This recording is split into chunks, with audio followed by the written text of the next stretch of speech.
Welcome, everybody, to another episode of Pursuit Live. I'm your producer, Chris. Joining me, as always, is the creator and co-host, Mr. Dave Hawkins.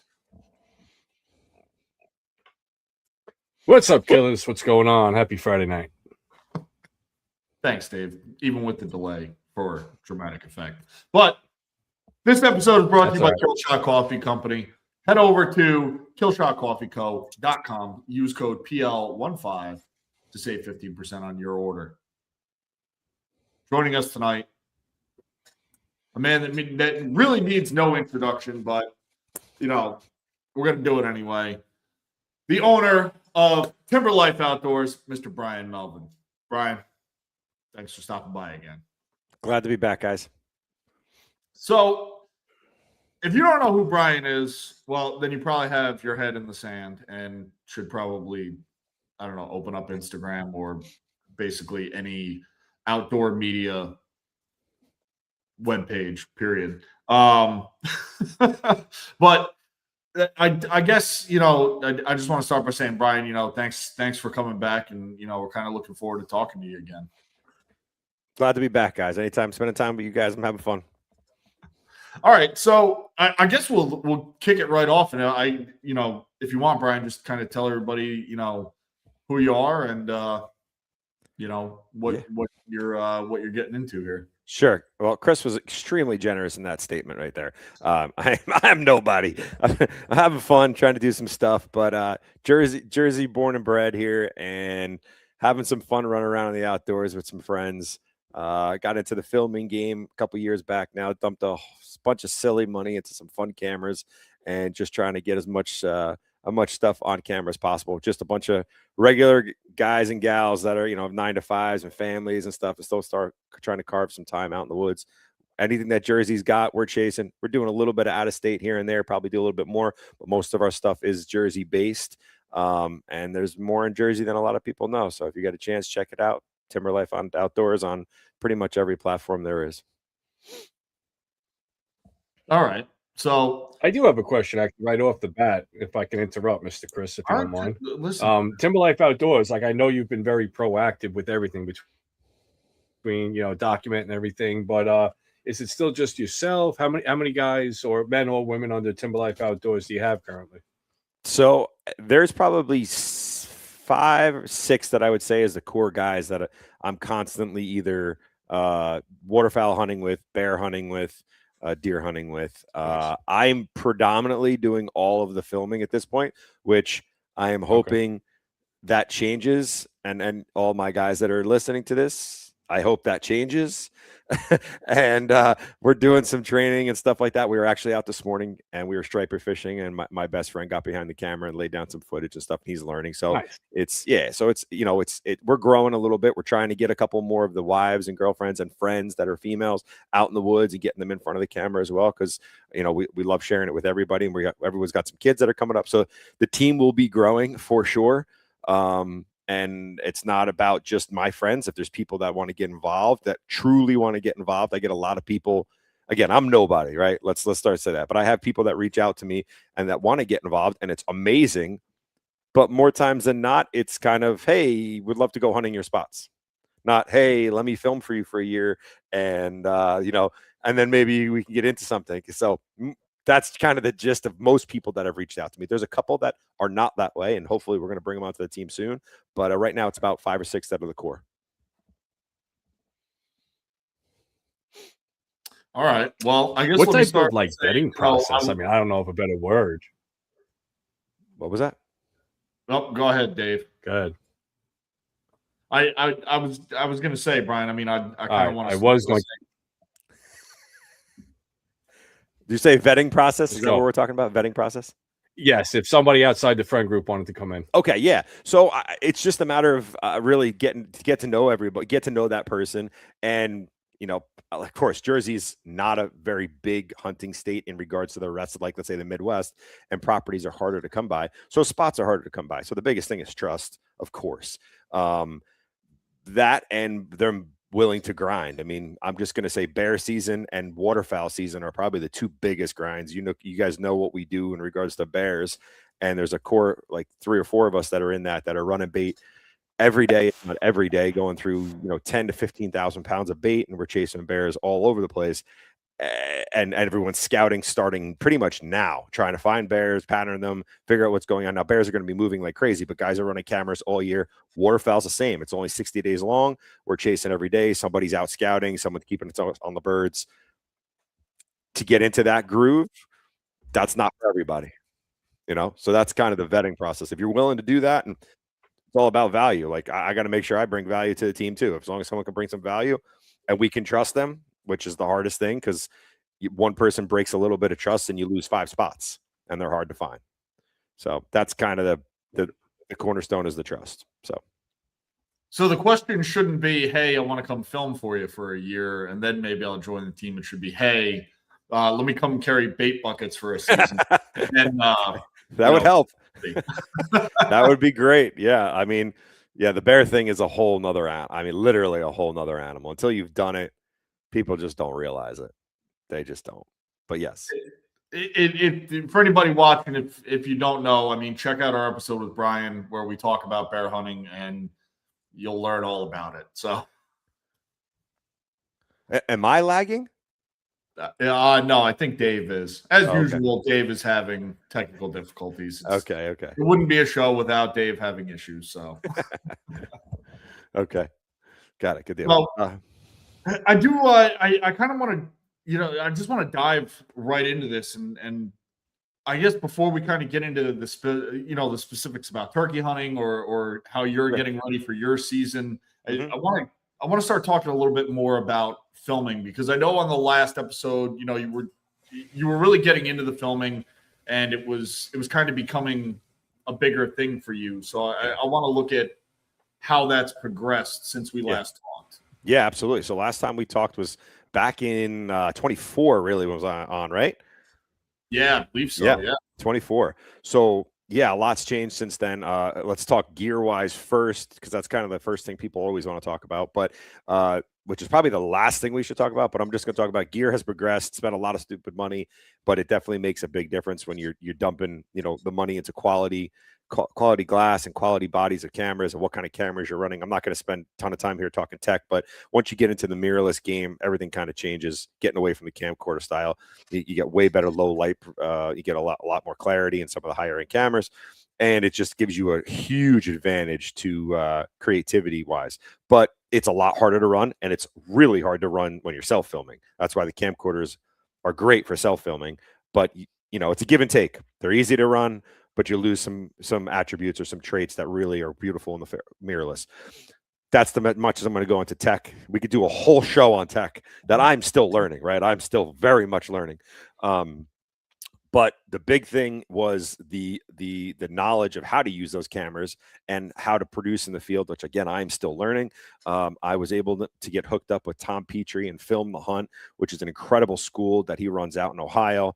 And he has a production class and an editing class. And then once you do 2 levels of each of those, then there's a pro class that kind of brings it all together. And when I say pro, I mean, these are the best guys in the country that are running the best shows. Like, these are the guys, right? He's placing not kids, but young guys that are wanting, right out of college that want to get into it. And then guys like me that are, freaking way too old and still having fun.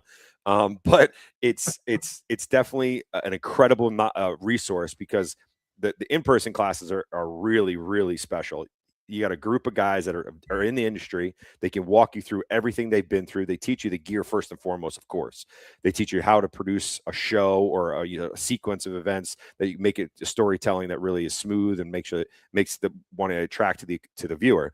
And then the biggest thing is, to me, is the editing, because you can go and film some great stuff, and if you can't put it together properly, you really don't have anything. But at the same time, you can only polish a turd so much too. So you got to have some decent footage. But the editing really, really is to me is an art. And when you could really pick apart how you can tell a story through the clips that you have, I enjoy that part of it. It's a ton of work. It is insane. I understand why, shows have field producers and then they have editors. And very rarely are they always the same person because it is just a lot of work. Right. But it's really nice to be able to do both, because when you're editing, when you learn editing, you start to learn what shots you actually need in that hunt to make that later edit really flow. And that's something I had to learn. I was not great at storytelling. I still have to get better at it. But again, Film the Hunt is an incredible resource. You guys definitely, anyone that's listening should check it out. They have some online courses too that are a little cheaper, have some great knowledge, but the in-person classes, if you can swing it, oof, man, it is special. It is, 4 days of exhausting knowledge, and it's a lot of people there that are like-minded, having a great time. It's literally like sleepaway camp for adults and just all hunting. So it's a wonderful resource. So I guess one of the questions that I have on that, and I know you've kind of been putting together, I've even noticed that your content has changed. I guess in addition to the benefits of taking these classes, but like going into more of the editing versus field production. Mm-hmm. If you could, because I do a little bit of self-filming. I know some of the audiences out there doing it. If you could just kind of go into a little bit of just that process and like what really goes into ensuring that, not only are you taking the good shots in the field, but then taking that mindset from the stand, coming back, sitting in front of the computer and trying to frame that story, if you will. Right. Yeah. In the best light with the best shots and really trying to edit it with different angles. If you could, just the whole process. Yeah, sure. So I would say Yeah. So the process itself, to me, which I was not very good at, and I'm getting better, and I have a lot of room to grow, is shot lists. Like having shot lists before you even step out of the house. Like I'm going on a let's say a whitetail hunt, right? We're going on a whitetail hunt, and I know I'm going to be in a tree stand, so I know that I'm going to have a to and from the tree if I can. I'm going to have setting up in the tree. I'm going to have an intro in the tree. I'm going to try and have some multiple angles on the ground. I really play around a lot with angles on the ground, and some people love them, some people hate them. It is what it is. I like having that angle back at the shooter if I can. But like that specific angle that I get back sometimes with the shooter in the background, you also have to pay attention. Like something simple as like where the sun's going to be when you think that animal might show up, that you're not going to completely blow out your frame. Something simple as, now you can't control that completely, but if it's a morning hunt and that sun's coming up in the east, you do not want your camera pointing directly east so that you are just a black silhouette in the background, right? Something simple as that you will only see once you screw it up, which I have. You screw it up enough times, then you get back to the editing room, you're like, okay, well, that clip is completely useless. That's kind of where it starts. So it starts beforehand. You get a shot list of how I want this story to play out. If everything was perfect, I want the deer to come from here. I want the deer to be coming from, at this time of day, I'm going to be in this position. Obviously, that's not always the way it came. More times than not, it's not. But that's kind of what you're framing for it to happen, and kind of set up your cameras for that situation. Obviously, you get situations like weather, and you get tree configurations that kind of curtail some of those things. Hopefully, everything plans out and everything works out perfectly in that hunt. Let's say it does. Now you got to go back and still have that framework of that shot list and that picture that you had in your mind, get it on the computer, and now start building it, right? A lot of times, and I was very, and I think I'm better at this now, but where there was dead time in my videos, where there's too much dead time, and especially in our society right now, everyone wants constant, like immediate satisfaction, right? So like if you have a 2-minute clip of a couple young deer just walking, you're losing everybody. Like that can't happen anymore. It's like you got like 10 seconds, maybe 15 seconds of a buck walking through a field or something like that, if it's not your target buck, and then you got to flip and you got to get back to another view. You got 6 or 7 seconds of that view, you got to flip back. Those multiple angles really come into play there because it keeps them engaged. You also don't want to talk too much. I am terrible at not talking too much. I talk for a living. So I find myself blabbing on sometimes. I can't tell you how many times I've run through like, 10 minutes of freaking interview stuff and I can't keep recording. I'm like, shut up, just dude, shut up. And I'm by myself in a tree telling myself to shut up. But again, you want to make it short, sweet, and to the point, and kind of keep yourself on focus a little bit. Don't go off on tangents. Again, horrible trait of mine. I'm always going on tangent, like right now. But at the same time, stay in that framework in editing. Now, how to do that in editing, that's a whole nother animal in the concept that once you get into the editing software and you learn the skills to use those skills to break things up, that's kind of where the magic happens. Again, I use Adobe Premiere, and it's wonderful. I have probably scratched the surface. I know I've scratched the surface on it. There's tons of stuff I don't know yet. But every time I edit something, I learn something new. I learn a new trick, and then I go through it. I learned an incredible amount of Film the Hunt. And then while you're on Film the Hunt, they have a school, they call it, that's Film the Hunt, and basically like a subscription that you can be with a group. And if you have problems or you have questions, you can just jump online into their forum and we can hit everybody. And hey, listen, I'm dealing with this. How do we fix this? And everyone jumps on and kind of helps you out, walks through, which is awesome. Really is a nice resource. But yeah, so once you get back into the editing room, that's kind of where the magic happens. To me, I think a lot of people overlook that. And I think that's kind of where everything comes together. Some guys are incredibly talented, super creative. I don't consider myself one of those guys. I think I'm a good killer, kill a lot of stuff. I'm not super, super creative. There's some guys that are really think outside the box, and I envy them because that really makes your edit just really that much more, you kind of getting outside of that cookie cutter stuff. And I find myself in that too. I'm trying to get out of that. But the editing side of it is not, well, let me say it's fun once you get addicted to it, but man, it's a lot of work. And you guys know you've edited all kinds of stuff. Once you start editing multiple layers of audio and you got 6 cameras that you're kind of sync up and audio, and Murphy always shows up, something goes wrong. So it's just kind of rolling with it and figuring out. But yeah, all that starts with a shot list and kind of a thought in your head. Hey, if this hunt goes perfect, how would I love it to go down? And I'll plan for that. 50% of the time I get lucky and it does, and 50% it doesn't. And maybe only 3 of the 5 cameras I have running get footage, but that's enough. That's enough to put something together if it's a good clip. That last hunt I posted, if you saw that clip with the buck that was rubbing, I don't know if you guys watched that video, but the buck was rubbing from 2 different angles. That was cool. I luck, but what you don't know is I sat in that stand 12 times before that and set that camera up 12 times and nothing ever showed up. And then that one day something showed up and it was perfect. So, and it's also a commitment, right? Nobody loves to sit up in a tree, set up a camera gear and break it down and not shoot anything day after day after day after day after day. It gets mundane. It gets annoying, but when it does come together, it's awesome. Just anyone that's listening, stick with it, because when it happens, it's a lot of fun. That was me rambling. So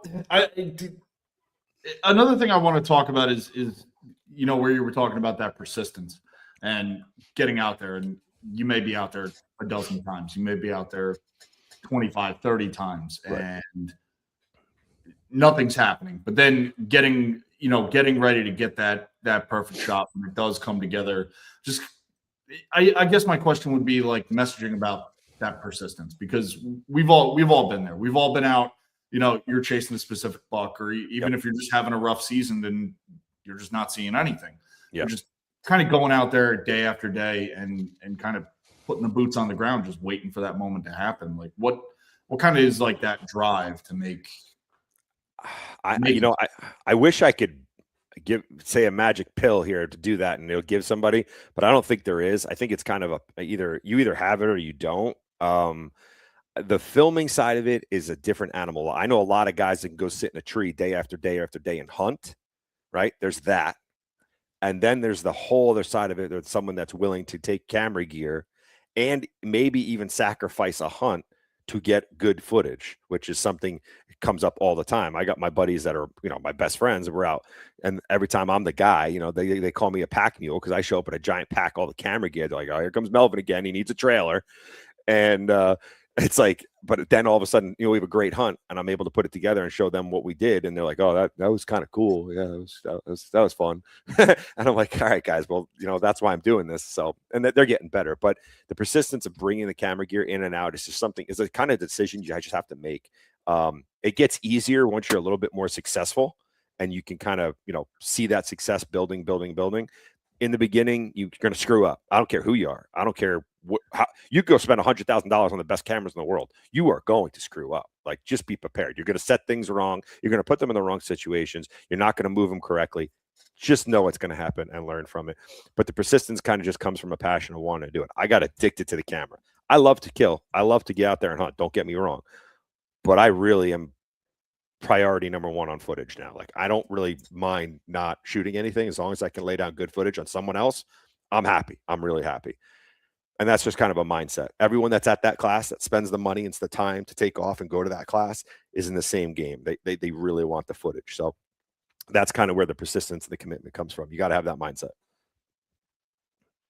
So have you had to change, not necessarily your style of hunting, but you got to take into effect, I would think, all this extra gear that you're bringing in. Like, you're probably going to utilize possibly like a pre-hung set a little more often. Almost all the time. Okay. And that makes sense. I mean, what do you think your average pack weight, like, let's just say deer hunting, bow hunting with a pre-hung set, but you got cameras, you got batteries. And I want to know either how many batteries you're bringing in, or are you using like a portable charger for anything that's up in the stand with you? How do you mitigate some of that weight? I have everything. I have a huge Game Plan, which is a company that's no longer with us. It was an incredible company. They had a camera bag. It's called the Cameraman, and it was an awesome bag. You can find them once in a while now, being sold. If you can find them, grab them. But it's a pretty decent sized bag. My pack is probably 30 pounds, 25 pounds. And it's got, 2 mirrorless cameras, and let's say a deer set. I got 2 full mirrorless cameras in there. I got 5 GoPro-esque, but they're DJI action cameras. I'll never use another GoPro. I could walk you through all the things that went wrong. The Action Pros are phenomenal, but we don't have to get into that. But I'll have 5 of those at all times for different angles and whatever I need them for. I'll have a drone with me, and I'll have incredible amount of batteries. I'll always have at least 4. They're called Poseidons. They're called Dark Energy Poseidon battery packs. I love them because they're waterproof, and you get caught in the rain or whatever, you can still plug them in. They're really relatively small, and they're like 20,000 mAh. Really decent they're not cheap. So yes, I have a lot of batteries, a lot of gear, constantly managing power sources in the tree, constantly everything from remotes to the cameras to the POVs. I run those on remotes themselves. So it's a lot. Anyone that's hunted with me, and I filmed, some guys that we didn't have successful hunts, they're like, "You do this every time?" Every time. I'm like, "Yeah, every time. I don't go in the woods without the camera gear now." They're like, I'm exhausted watching you. I'm like, that's it. It's part of the game. It's just what it is. So, but I enjoy that. So yes, it's a constant management of power, no matter what you're doing. All right. I got one more quick question. I've heard a lot of hunters over the years, especially with cell cameras being a little bit more prevalent in the woods. Some hunters swear that the deer sense like whatever is getting emitted from that cell camera, because they're really like a low IR flare at this point. They're obviously quiet. If they're smelling the camera, that could totally be it. Yeah. With all these extra cameras you're putting out, have you seen any experiences where a deer's coming in, seems calm, and then all of a sudden it gets near the cameras and just something, that deer changed its behavior? It's a great question. No one's ever asked me that. You see that, Chris? I'm good for something. That's a great one. And I will say, I see more deer flinch at a cell camera than a POV that I'll turn on.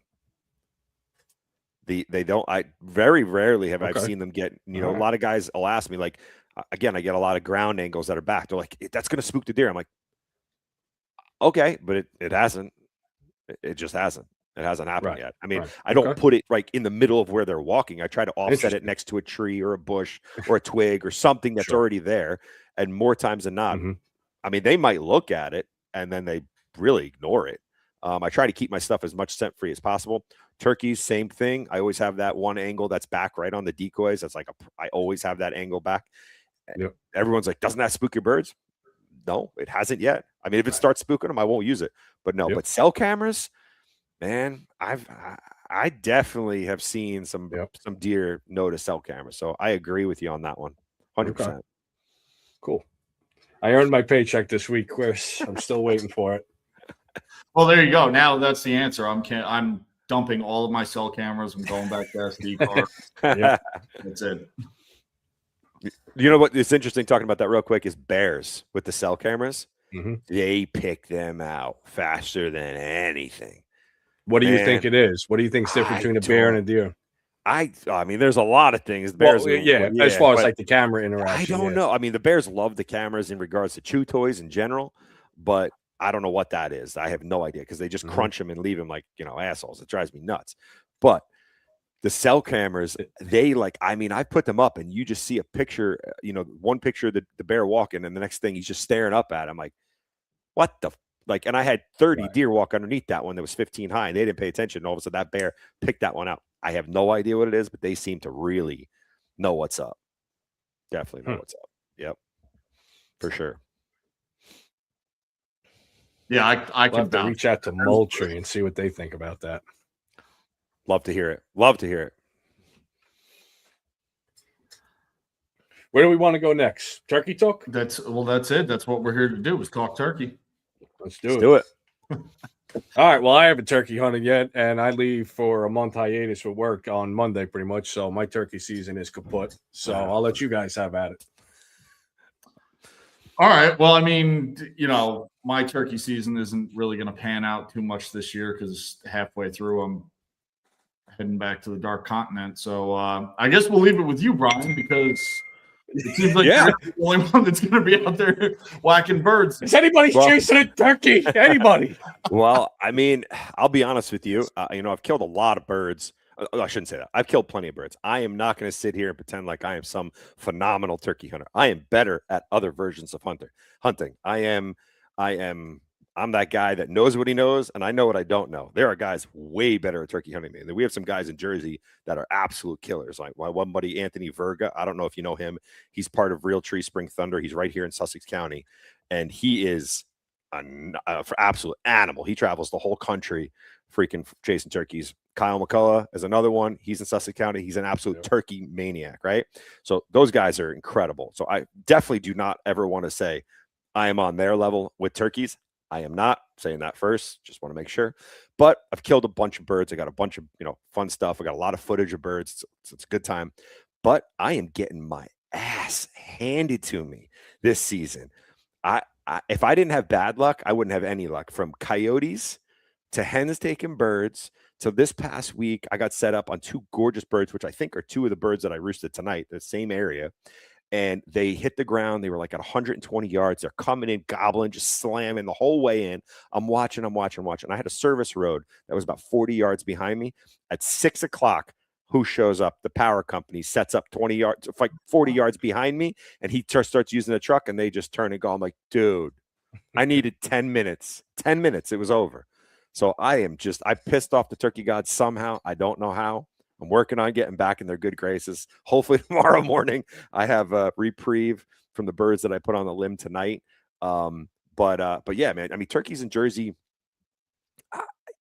our numbers are way down. Down south, they're still good. North, I don't know about you guys, but man, places where I used to have flocks of like 10, 15, 20 birds, if I see two, I'm pumped. And that's, I mean, they're really rough right now. I don't know what it is. Some people say it's the predation because the fur trade's gone and the raccoons are through the roof, which they are. I mean, insane. We can bait in Jersey, so the bait piles. I have anywhere between 10 and 15 coons a night sitting in my bait pile. It looks like an AA meeting. It's insane. It's just crazy. But they sipping coffee. It's nuts. It really is. But again, they're still around. It's a lot of fun. I enjoy it a lot. I learn every time I go out. They're one of those birds where like some days you slam a car door and they gobble and you can't do anything wrong, and then the next day you can't do anything right and you feel like a moron. So that's always fun. But it's they're incredible birds. I'm looking forward to chasing them for the next few weeks. We're going to be chasing them in Jersey and in New York, and hopefully put a few down here. So hopefully in the morning, fingers crossed. If you had to pick like a certain scenario and plan out the whole hunt, would you rather be like on a field edge in a patch of pines or oak flat, getting them off the roost? Like if you had to draw up the perfect scenario for you, what would you prefer? Perfect scenario would be in a on a pine ridge in big timber, roosted a bird about 100 yards out. I'm on the ridge. I know where he is, and I get him flying down, and I can film him coming through the pines. Has yet to happen to me. We have a spot that we're working on right now to get into it that has birds. If I can put that together, that will be happy. Even if I kill one bird in the pines this year, that will be epic. Because don't get me wrong. I'll take a bird in the field any day, right? I'll take a bird, period. Put them in a driveway. I'm cool. But you said the perfect hunt. Yep. I really, really want that. I really would love to kill one. I've killed plenty in normal timber and stuff like that, but I'm talking like, up in Sussex County, up on a big ridge, up on a mountain, up in the pines, the birds coming through. That's just like prime to me. That would be, I just haven't done it. So that's on top of my list right now. And then the other thing is maybe chasing Miriam's out west in the snow. And guys are posting pictures right now. I'm cool. Like, I've never done that. Like, I've never even, I'm chasing mosquitoes. So like, that's something on the bucket list one day for sure. Oh. Now you're just wearing a turkey vest with a cushion underneath you, a little bit of a run and gun style. Do you got a little quick little pop-up screen in front of you, or do you just kind of back up to a tree and just see what it want to take you? I'm not a blind guy. Again, no negativity towards blinds. It's just not for me. Yep. I just don't like being concealed wrong, confined. Yeah. It's a lot harder, right? You can't move, especially if you're self-filming with a bow with no blind. To me, that's the pinnacle, right? I pulled it off last year. It was awesome. It was a lot of fun, which was a cool hunt because my buddy missed the bird. I called the bird into 17 yards and he missed the bird on like a Saturday. And then I went back to the same spot and killed it like that Wednesday. And both. Sorry, bud. Yeah. he knows he's a good dude. We're trying to get him back out. But again, I prefer to be out in the open and just kind of my doing thing. Again, not taking anything away from using blinds. It's all I'm all for it, but just not my style. You running shotgun or a bow for the birds? Both.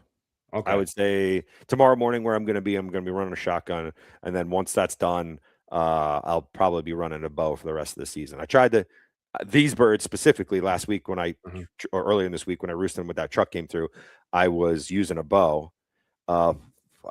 Without getting too crazy detail, we just had a bunch of rain, so the layout of that area is now there's a piece that's flooded out, and where I was with the bow, which had this great backdrop where I could bow, where it kind of took care of my silhouette, wasn't just a tree, it's gone. I can't use it right now, standing water in it, so I had to change things up a little bit. But I do love both of them. It's a blast, man.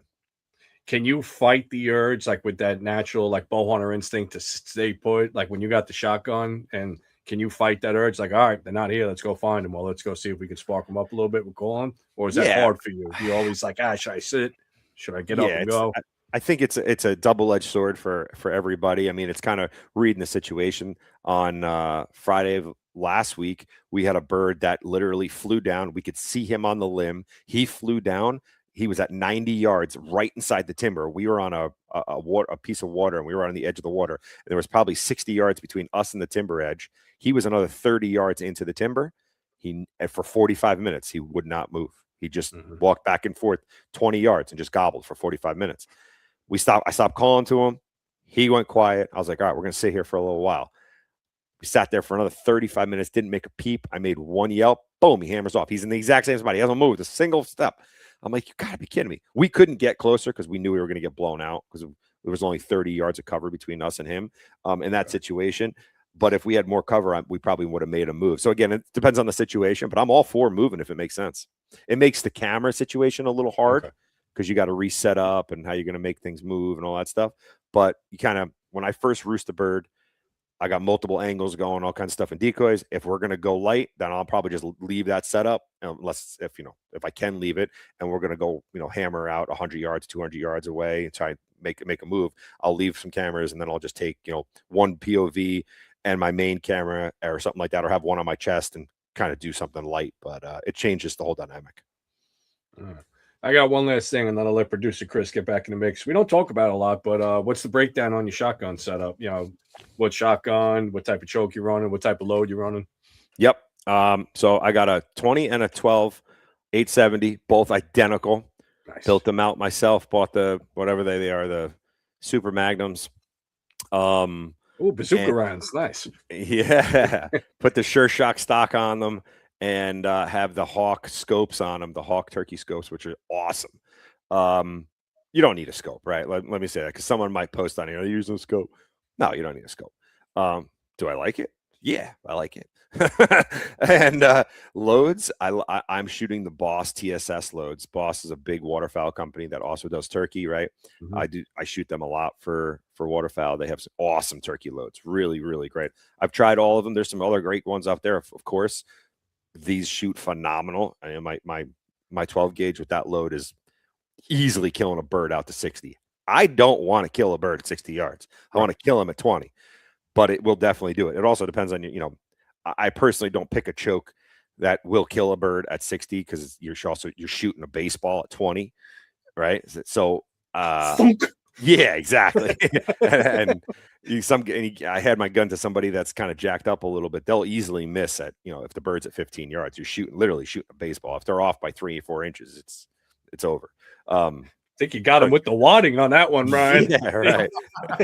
That's it. So yeah, chokes are a big selection. For my perfect setup is an Indian Creek 6.660, and that gives me like my perfect constriction for, let's say, that 20 to 30 yard range where, you know, patterns like that, and I'm just money, like beautiful. I know I can reach out a little bit past 40. I know at 10 I still got a decent little bit of error there, so it can't go wrong with that. But some guys, again, no hate, just some guys are like, yeah, I dropped him at 90. I'm like, cool.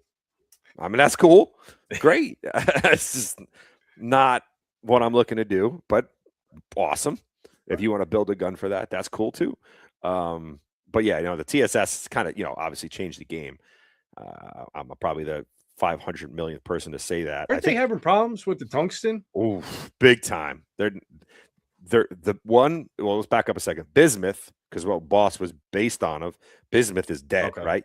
There is no more in the States. It was. Okay. Bismuth is gone. Tungsten as well has doubled. Boxes that were like 5 shells 2 years ago were $50. Now they're 100. Yeah. All right, I'll stick with the Federal 4 shot. I'm good. Yeah, 2 3/4, 3 inch. That sounds about right. Maybe only Bougie in the corner there. I'll be shooting those champagne rounds. Those, the TSS Boss, I think, are 5 rounds. I think they're like $95 for 5 rounds. So sighting in is painful. Sure is. Yeah, but I mean, you sight in with your target loads, get relatively close, and then hopefully take a shot with your good stuff and be done. But the TSS changed the game. I'm seeing a trend though, and I saw some posts today about it that guys were posting. Like, it used to be, oh, I shot him at 70, I shot him at 80, blah blah blah with the TSS, and then like I literally saw 3 posts today. Hey, shot this bird, saw his breath, no TSS here. Like, guys were like, are not using TSS. Like, we're going back from it. Like, it's going back. I call it traditional, but they're like, all right, we're getting away from it. I just started seeing that this year where guys were like, again, I'm not going to say they were hating on it, but they were like making it a point to say they were not shooting TSS, which I thought was interesting. I literally just started seeing about 2 weeks ago. So should see how that trends out. Again, at $20 a pop, I get it. That's brutal, right? If you're shooting a lot, that's rough. That's a commitment without a doubt. You know, and like you said, it all adds up. You know, the camera gear, the batteries, everything else you guys do collectively behind the scenes, prepping for bear, prepping for deer. It's a commitment. It's a lot. Yeah, without a doubt. What do you got, producer Chris? We'll get you back in the game. So I guess while we're talking about prepping, I do want to kind of go into your process for like turkey preseason, because I know we've kind of talked at length about prepping for bear season or prepping for, you know, whitetail season, but getting into the, you know, the days and weeks prior to opening day of turkey, like, what is your process getting ready for the season, getting out there and scouting and finding birds on these properties? Yep. First thing is going to be kind of watching the weather. And I say that because weather, and I just had the situation where I posted a little bit of a reel about it, where like standing water in certain areas, and a lot of the areas that we hunt have some standing water in them, and the standing water will stop the growth in, let's say, that area. So you're not going to get a ton of growth early on because there's 6 inches of water for almost 6 weeks or whatever season was, because there was a lot of rain. What that created was, like, this specific spot I'm talking about created a strut zone that didn't exactly exist the years prior. So the birds are using it like crazy right now because all around it is kind of we had a pretty big green up already. And there was, 12-inch to 14-inch grass in a lot of those spots. If they can sit in a spot that's 80-yard circle and they can see better and it's only 3 inches high, they're going to use it, right? That's the strut zone for them. They can see it. They feel safer in it. They're hiding in the grass, and they're using the hell out of it right now.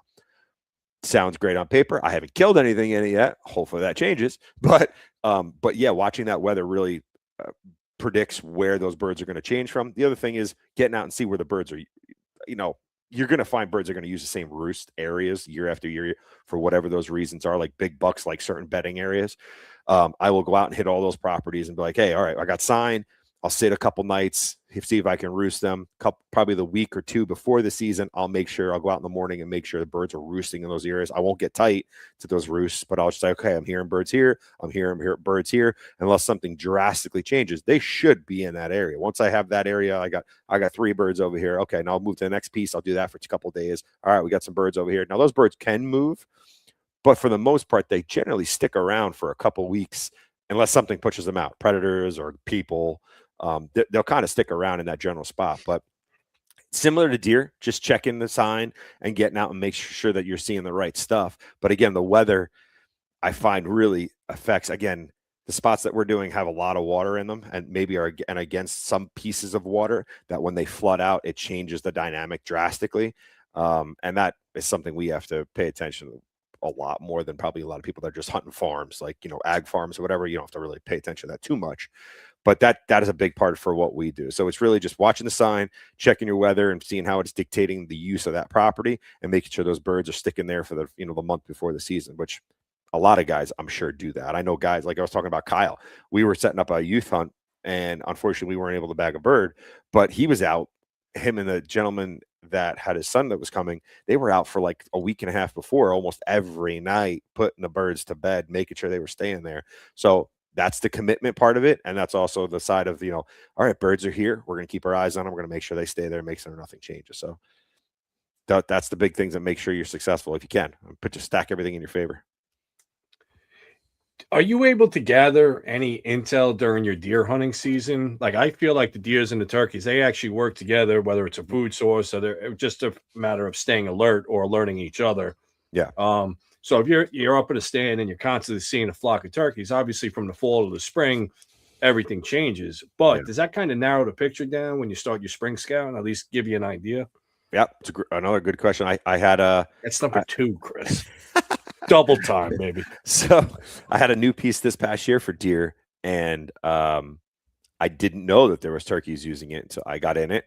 The first few sits, I didn't see any turkeys. And then almost every sit after that, and it's a spot that I've overlooked. It was within an area that I've, like a general area that I've hunted, but I never really zoned in on this like 50, 60 acres.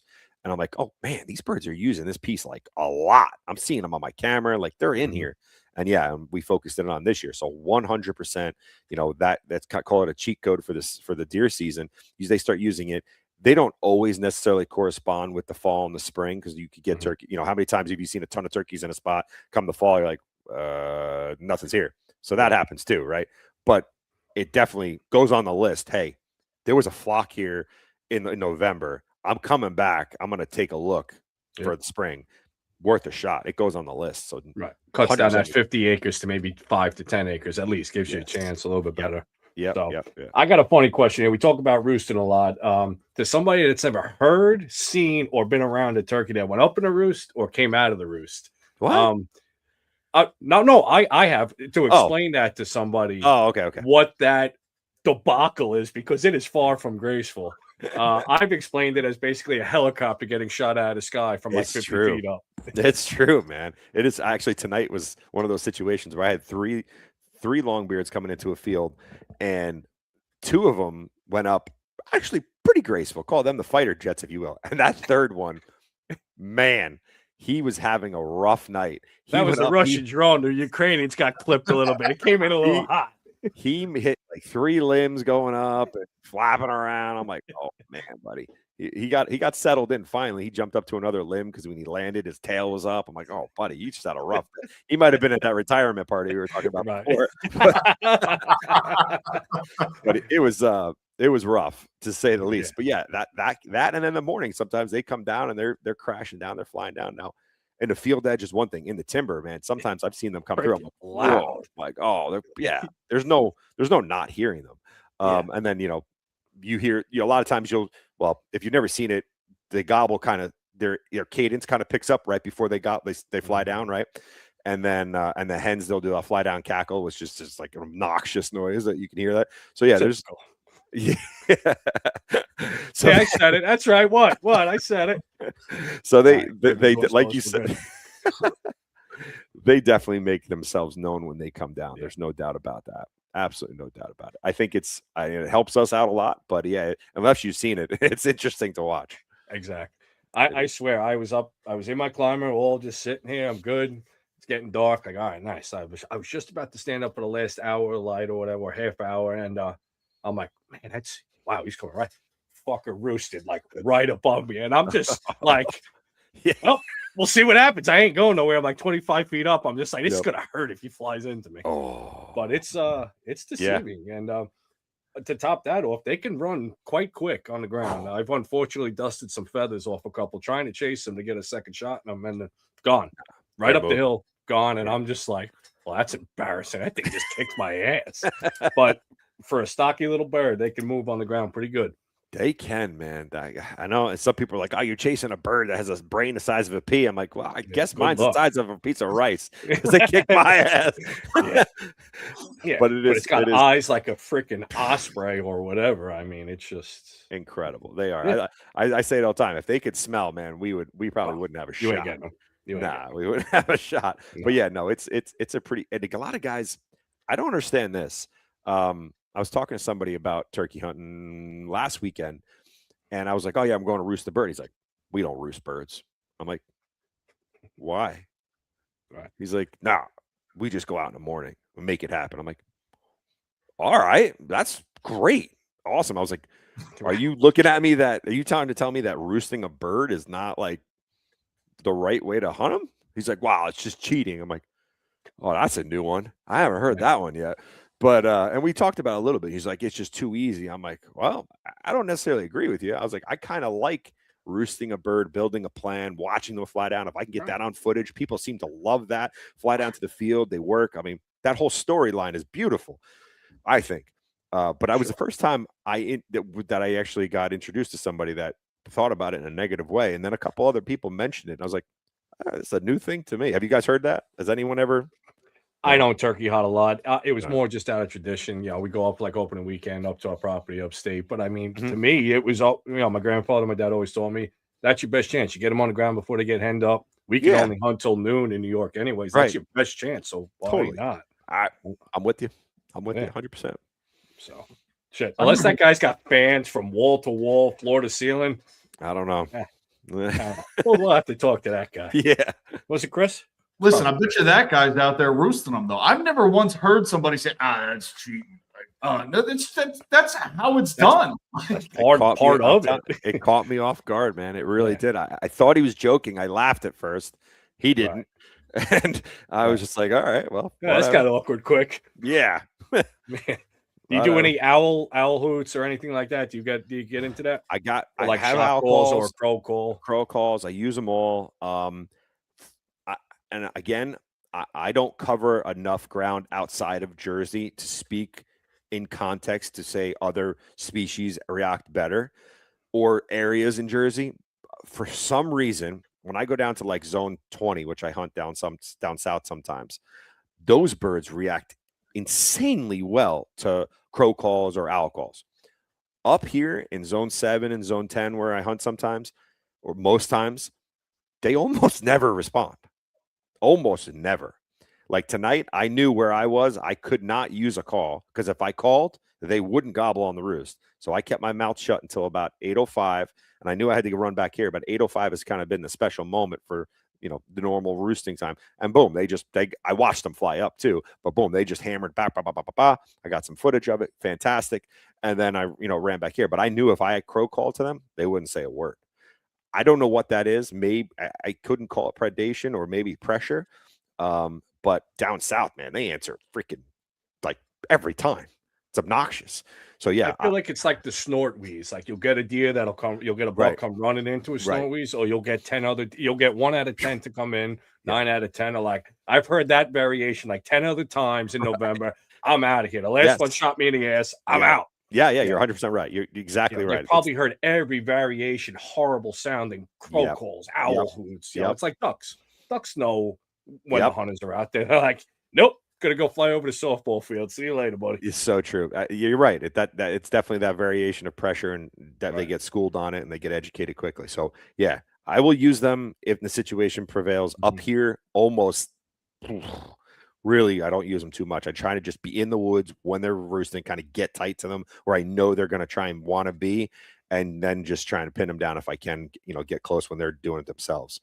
But down south, man, you saw the video I posted where it was a storm the night before, and I couldn't take my big camera out because it was literally raining and lightning as I'm roosting these birds, and the lightning and thunder hitting, and they were gobbling back. I mean, they were gobbling at everything. So that's not the case of the birds up here. They just don't do that. Why? I don't know, but maybe more pressure. See, I kind of agree with you on that because hunting in New York or northeastern Pennsylvania, I've never ever had luck with a crow call. Right. Ever. Right. Owl call, I would say moderately. If you hit it once, once, they usually, but you don't want to go too heavy. Can you do that again? Yep. But you're right. Maybe it is the predation. I don't know. I wouldn't know, but yeah, crow calls in at least in this area, it's like a no-go. I've never ever had a bird respond to a crow call. Yeah, every bird's different, every deer's different. They got personalities like humans, I've tried for the longest time to get Chris hooked up on scent ropes, and he says every rope I give him is broken, but I get deer on mine, so I don't know. But the deer are different. We're not that far away, but we're far enough away. Shit, it could be. I'm on Long Island. You could go one zone over, and that deer wants nothing to do with the same setup that I did. So but true. Meanwhile, in one spot, it's money. Yep. Absolutely agree. It is true. It can be that simple. But again, and it also I think it also makes a big difference of the age class of birds. Like I know up here we don't have 3 and 4 year olds right now. The birds that I roosted tonight, I'm pretty sure they might be 3-year-olds. Maybe they're definitely not 4-year-olds. They're probably more likely going to be 2-year-olds. The bird I shot last year in the same spot, that was a nice 3-year-old, but I probably haven't shot a 4-year-old. I don't know how it's been, maybe 6 years, just because we don't have that amount of birds. Like we're getting 1 gobbler or 2 gobblers in a spot. Down south, I shot that bird. There was 5 other gobblers with them that like kind of made it, that I know no one touched. And however many birds they make after that. So again, I think the age class makes a big difference too. Those older birds seem to respond way better. I could be wrong, but that's just what I've seen. How are you judging age during a hunt? Like I know maybe during a roost, you probably got some binos out or something. You can get a good look at them.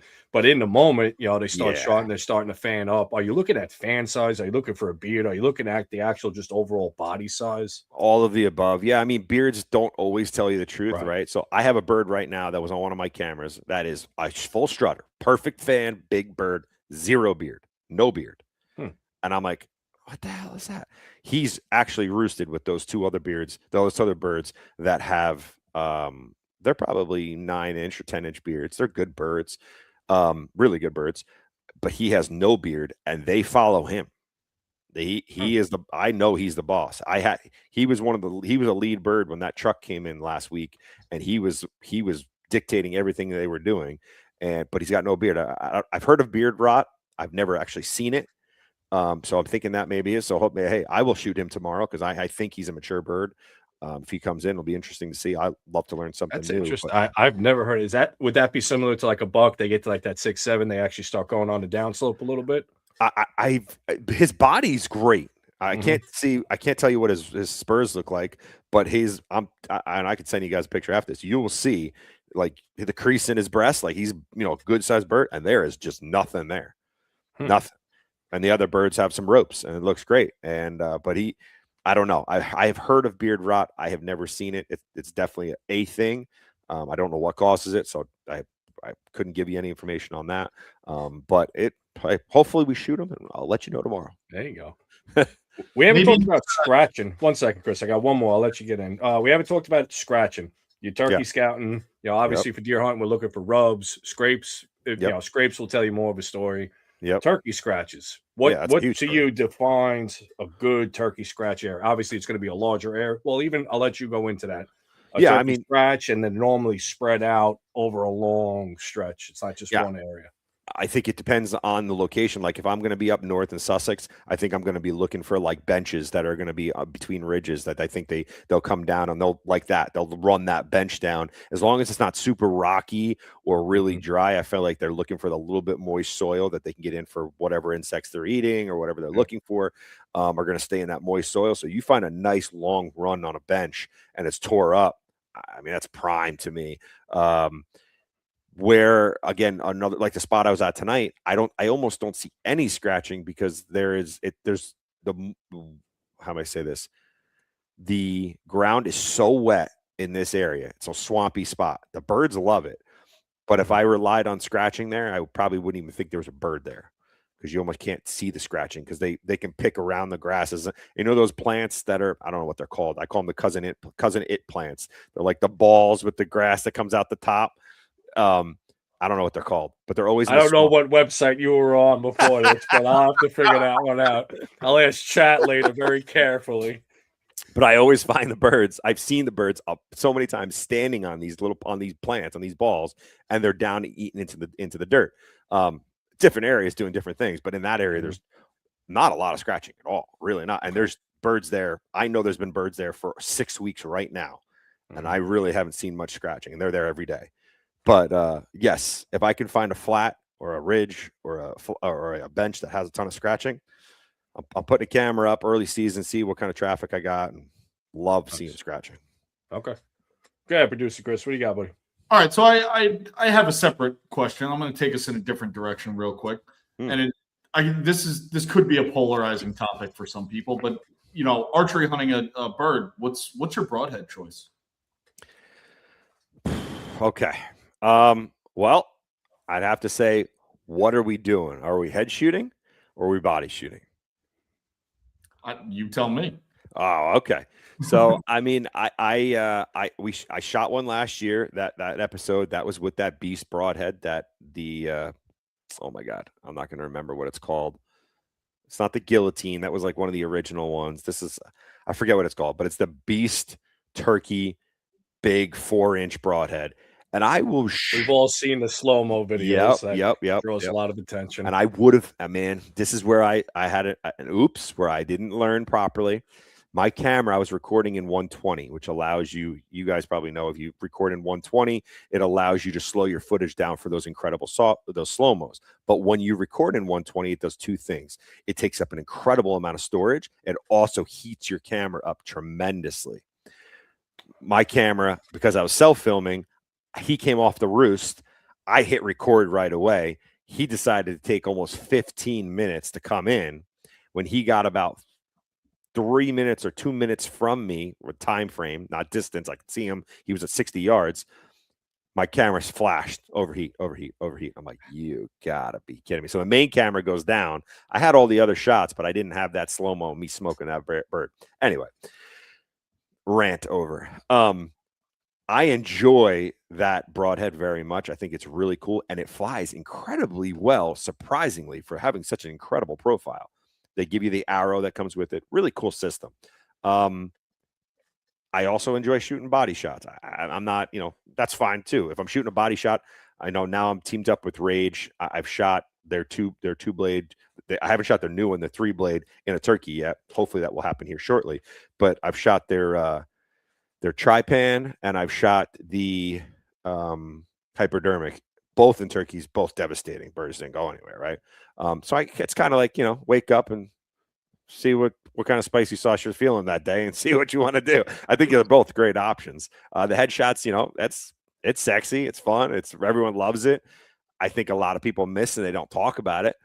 But I think it's cool as hell. I think it's a lot of fun. So a lot of Luminox in the dirt around the fields in May. Lots of LEDs just flashing in the fields at night. And the other thing about that broadhead, or those types of broadheads, is if you shoot and you hit anything, it's over. Like that blade is bending and you're no longer shooting pretty accurate again. At least that's in my experience. It's you get a little bit of wiggle into one of those blades and it's kind of over. Where So is it an old school train of thought? Like I even remember vividly in Hunter's Ed talking about headshots only on turkeys, just talking about shotgun hunting. Yeah. You can't get enough penetration in the breast area with the way the feathers overlap and everything. Like I know for a fact so many people grew up headshots only, headshots only. Now that's interesting. You're talking about you not only using a bow, but using a mechanical. You know, where you would think in that scenario, almost a nice sharp fixed blade doesn't maybe not necessarily single bevel, but you would think a fixed blade would almost be a better scenario for that if you're going like in the chest area. Penetration in regards to pellets versus an arrow, I've never not had an arrow penetrate. No matter I've shot him with fixed blade, and I've shot him with. I'm also shooting a 72-pound bow, at 15 yards. Right. If you're not blowing through a turkey, I'm not saying it's not possible, but I've never not had one blow through a turkey with a fixed head and a mechanical. I have seen people take a shot at a turkey at 40 yards, body shoot them, and they just kind of shake it off and they're gone. That I've seen. I don't think too many guys are taking shots like that with a bow, but yeah, at 20 yards and under with a bow at a decent poundage, I think you could definitely, I know you can with a decent mechanical. And again, when you really look at their bodies and you look not the feathers, you look at the kill zone, it's not big. It's not huge. So I'll take that 2-inch, put it in there and cut up as whatever I can. As hopefully some breast meat left, but we're putting the bird on the ground. Turkey tidbits. Yep, already filleted. All right. Well, let's talk about that real quick because we definitely haven't covered that ever. You got a turkey, you got a tom coming in straight on at you.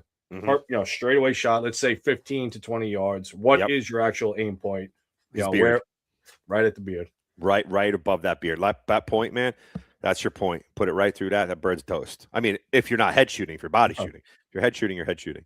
But if you could put, that's where you're going to put it, and then you spin them around, Texas heart shot, and then the side profile is always the that leg to the wing bone joint, and that has always been my crosshair for the side shot, and that always does the trick. If you hit that, you're killing the bird. Okay, you're killing the bird every time. I was going to ask if they caught it like they head towards your decoy or something. Like where do you? That intersection always works, whether they're strutted or they're standing. If you take that leg up and you get to that wing bone, that corner of that wing bone, and that you hit that, you're. I've never had them walk away. They might run 30 yards with an arrow and they keel over or whatever, and I've had them just flop in place, but they never left the field. So it works. And that's what I've been told. And you look at drawings and stuff, that's always the point they give you. So I've never shot one from the back yet. I've shot one facing forward, shot one in the head, shot a couple on the side of the body for sure. I prefer, I guess if I had to pick, I would say I would prefer the front shot. I feel like the meat was saved a little bit more for whatever reason. I didn't destroy the wings. I don't know. The bird just looked better, but I'm being picky. But whatever. No, that's all right. What's your favorite wild turkey dish? I'm like my inner 4-year-old is just the turkey tenders, man. I love it. We breast them up with coarse. I haven't done them in a while. Cook them up with coarse breadcrumbs and do them up, man. You can't beat it. There's a couple recipes I've seen lately though. Again, I got my tail between my legs right now for the last week and a half. I fully admit that I'm not the guy to be over here and not say it. So I'm hoping I try a new recipe out next week with some new birds here. If we see Brian getting cold cuts a lot the next couple of weeks, we know what happened. We know. Boris said, I'm buying stock in Boris said, and I'm putting my stock on you. So we're going to hedge our bets either way. I love it. All right. I had one last question on my list here, and it goes back to the filming, which we did spend a good amount of time on. And I think in our future, we're going to do a tech savvy, go in deep with it because you're a great person to have on for it. Sure. What was the biggest hurdle in the beginning, but you were able through this process to learn something? And like you look back, you're like, you know what? I'll say it. I fucking did that. I had a hard time in the beginning, but I got it done. What would be one scenario of that? Man. Chris, he's got a raise, bro. He needs a raise. Yeah, just get me some Wi-Fi. We'll be all right.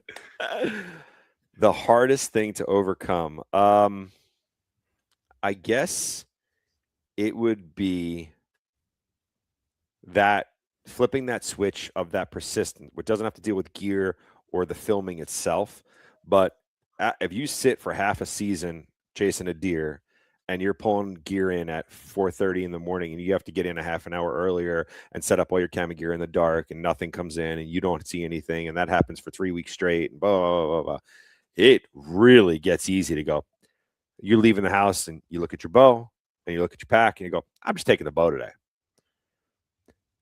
I can say there was one hunt, and there was multiple hunts where I literally had to force myself to do it. I don't have to force myself anymore. I'm at that point where like I genuinely want to do it, but that was the biggest hurdle to overcome, and I think it is for a lot of people, because I can't tell you how many people are like, oh yeah, I tried filming, it was a lot of fun, but I just wanted to kill.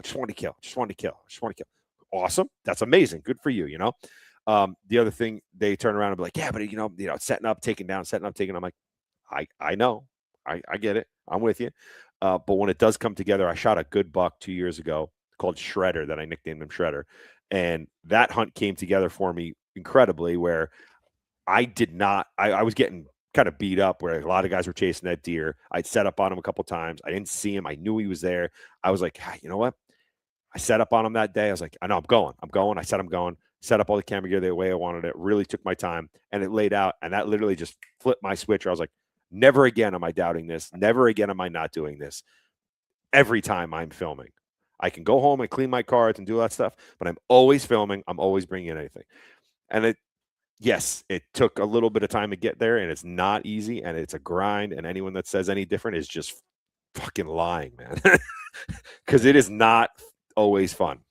But when it does come together, it pays off. So yeah, that would be my biggest thing. That commitment to say I'm going to film no matter what, every time.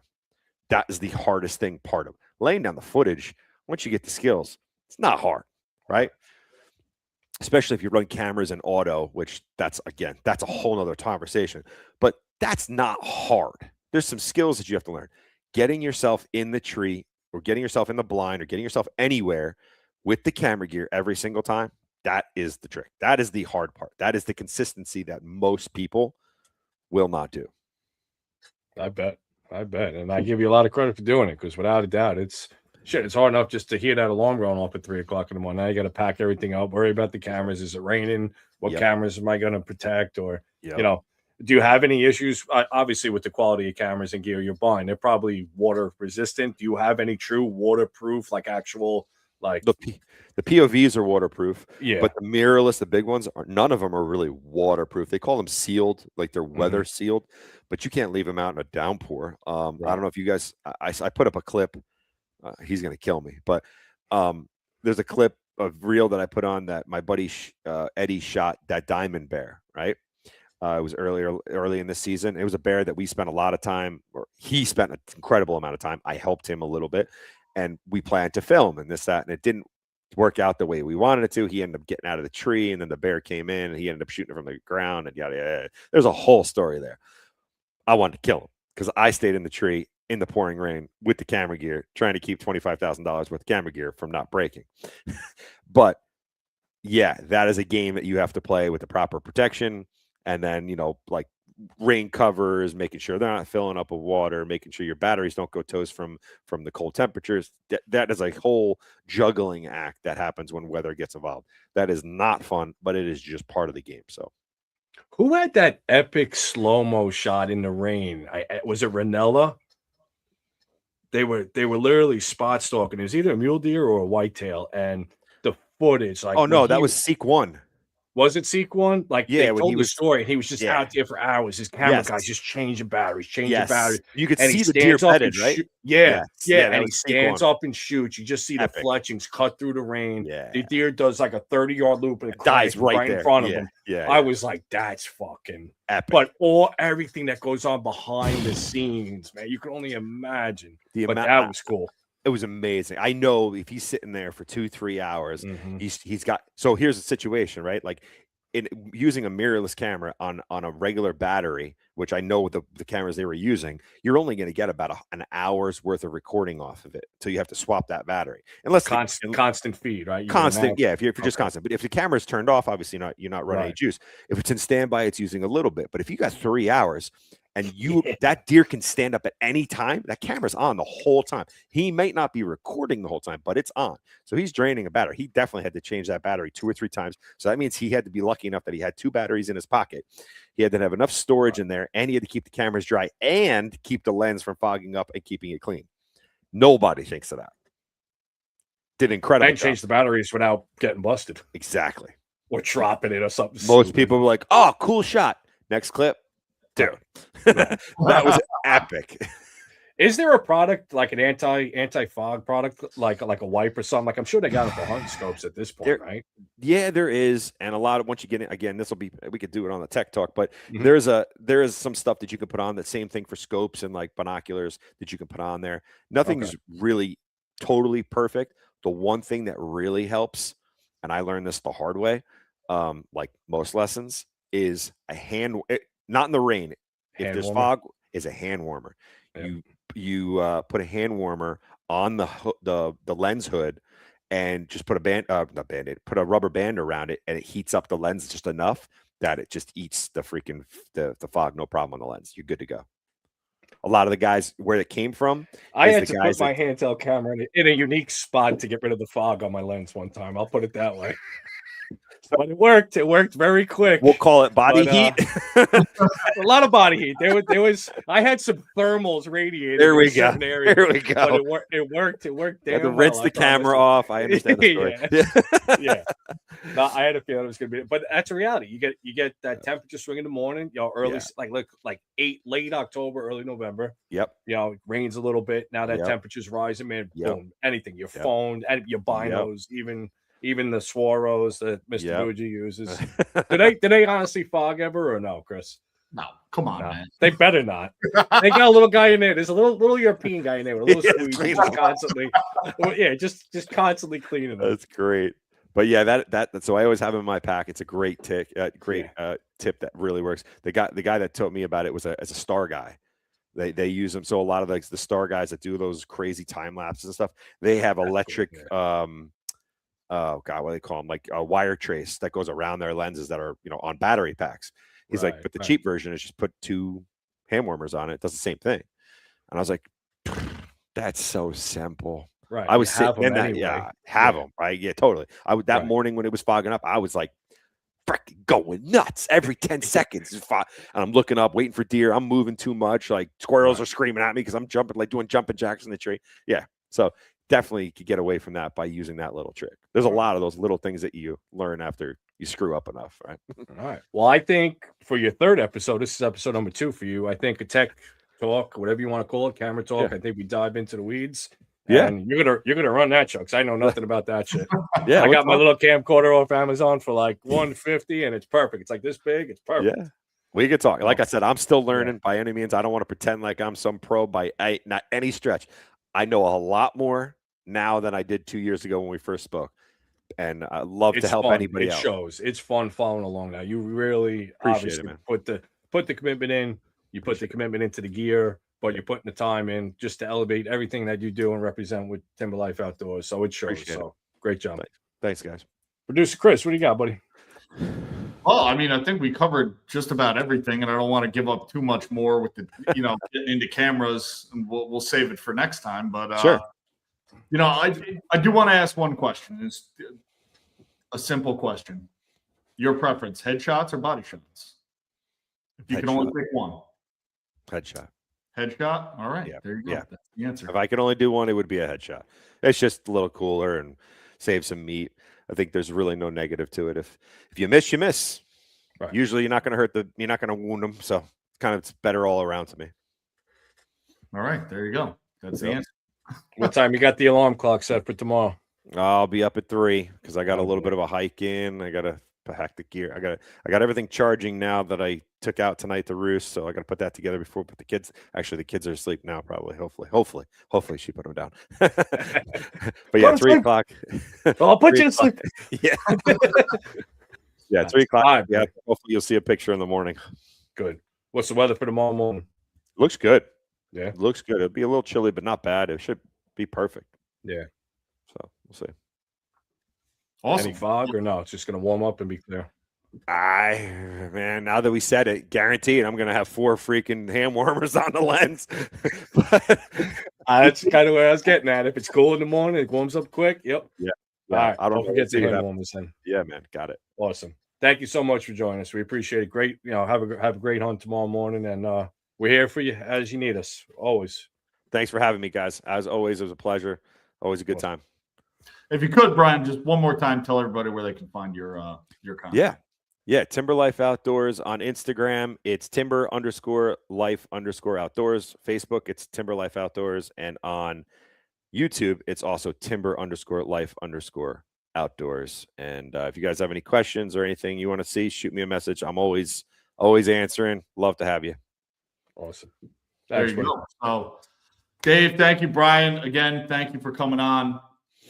Always a good time, and we're looking forward to the next tech talk, because I think that'll be a really good one. So good luck tomorrow, brother. Hopefully we'll see some photos tomorrow afternoon, and it'll be successful for you. Thanks, thank you everybody for tuning in. Again, this episode was brought to you by Killshot Coffee Company. Use code PL15 to save 15%. You're not going to be disappointed. So thank you again, everybody, for joining us here on Pursuit Live. We'll see you again in 2 weeks. To everybody that's heading out to the woods, shoot straight. Good luck. We'll see you out there. Have a good night, everybody.